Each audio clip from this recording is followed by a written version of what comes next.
Hi guys, sorry I've been gone for a little bit. I have been on holidays, so from school, and I do have my HSC coming up, so that is why I haven't been on here much. Either way, today I'm going to make a video addressing like all the questions I've gotten about H. pylori, as I have been basically bombarded with so many, and I'm grateful for that and I'm happy to answer all of your questions, but I thought making a video addressing all of them, everything I can think of, is going to be the best bet for me.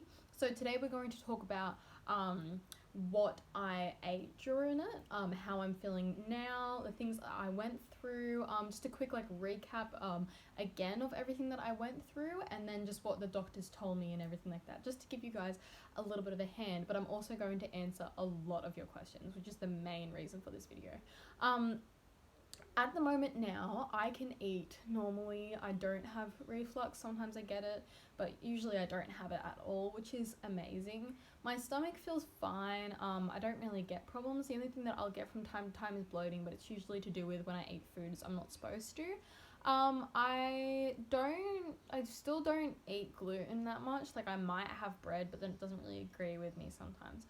I still don't have dairy because I actually cannot digest dairy in itself. My diet has stayed relatively healthy, although I have had a few treats in here and there, but it hasn't like flared up my throat or anything. I don't have tightness in my throat anymore, which is absolutely amazing. Like, I feel sorry for everyone who's going through that at the moment, because that was like the one thing that would give me like so much anxiety from. But yeah, no, I'm feeling a lot better, a lot more energy. So yeah, I've been able to go back into the gym and training normally. And also make sure you guys contact me through Instagram if you have like a lot of questions that you want to answer, because I'm happy to answer all of them. I was talking with this one girl and she actually got cured from it, and we were talking with each other like back and forth constantly. But yeah, that's all I wanted to say for now. I'll show you guys what I'm eating at the moment, and I recommend this to you guys. Real quick, I'll just get it.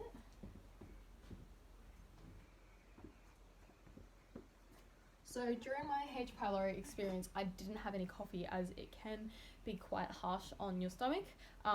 So here I'm actually having coffee. I have this with soy milk. During H. pylori, I was fine to have soy milk and almond milk. I could have all of that. I just didn't have any sort of dairy milk. Then here, this is some oats. Some quick oats. It's just like the packaged ones. Usually I just make my own, but this is just really handy and easy at the moment. Oats was like a lifesaver throughout when I had H. pylori. I would have them, and I would have like pureed berries in it, which would add in some sort of vitamins, although H. pylori can feed on vitamins in your stomach, and sometimes by cooking your fruit it can reduce the amount of vitamins, but it's still quite important to make sure that you're eating some of your fruits. But also, as well as doing that, you should be having a vitamin. It's just, I'm very unsure about if it helps or not to have vitamins while you have it, because I've heard that H. pylori can feed on vitamins, especially if you're giving your body more. I know like vitamin B is like one of them that it likes to feed on. But either way, yeah, oats is like a lifesaver. Peanut butter is like your best friend, and rice cakes are absolutely amazing, because when I couldn't swallow like chunky harsh foods, that was like the best thing, because they basically dissolve in your mouth.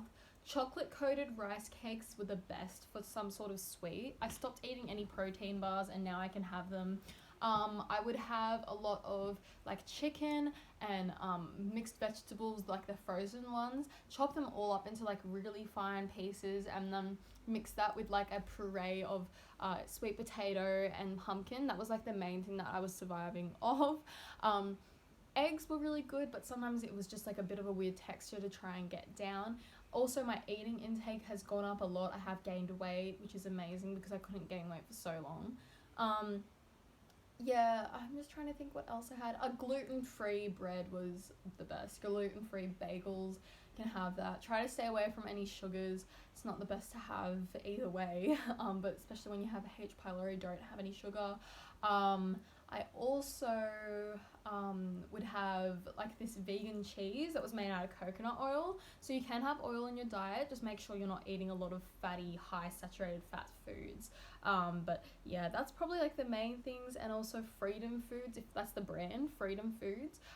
Cereal is really good because it's gluten free. There's no refined sugars or anything in it. Definitely like really good for you.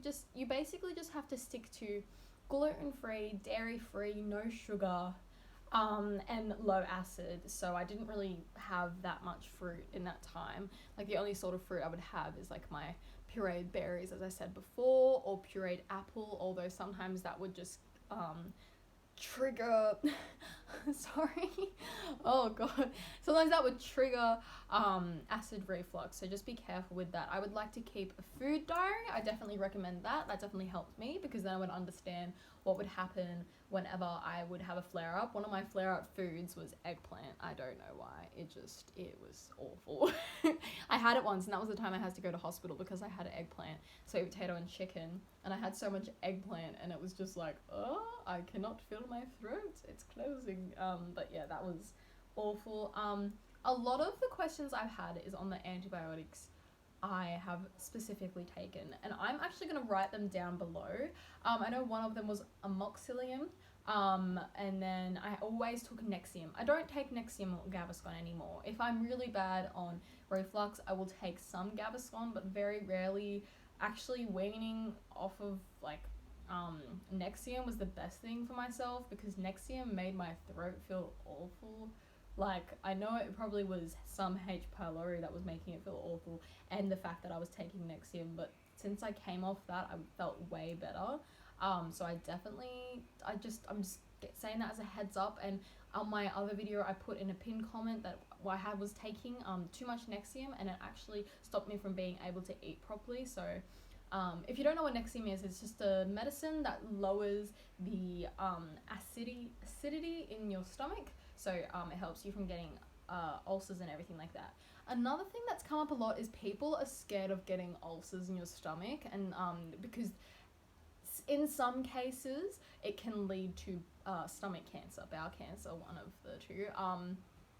So H. pylori is definitely linked to stomach cancer, but it doesn't mean that if you have H. pylori, you're going to get stomach cancer.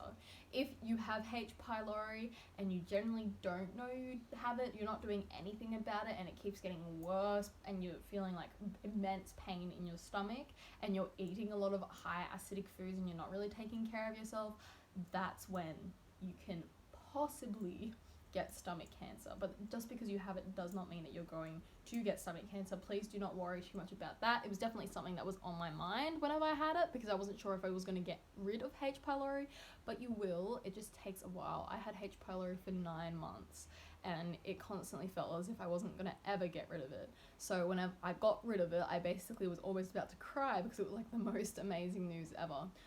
So I just want to encourage that to you guys, that you're not going to get cancer. It is something that probably older people might be more susceptible for, but if you're taking care of yourself, if you're going to the doctor, especially if you get an endoscopy and you see that things are going well, then you will be okay. I had it for 9 months and I had no ulcers. I had slight inflammation in my stomach, and that is it. So I know that you guys will be okay. But yeah, with food, vegan food is also really good as well. But yeah, I don't know if I need to answer anything. I just know that I went and had a H. pylori test twice, and it came back positive both times, and it was a breath test, not a blood test. I never got a blood test to check it. They always did a breath test, and then the last time it was a swab from the inside of my stomach to check it, and it came back negative. So I just wanted to clear that up with you guys. I hope this video helps. I hope I'm not just rambling and saying stuff that you guys already know. I hope you guys are all okay. If you have specific questions, please send me a direct message on my Instagram, because it's so much easier rather than replying to comments on here, although I am happy to still do that. Thank you guys for keeping up with my journey. I hope these videos have been so helpful to you guys, and I just want to say that you will get over this. There is light at the end of the tunnel, and I love you all, and thank you all for watching. See you later.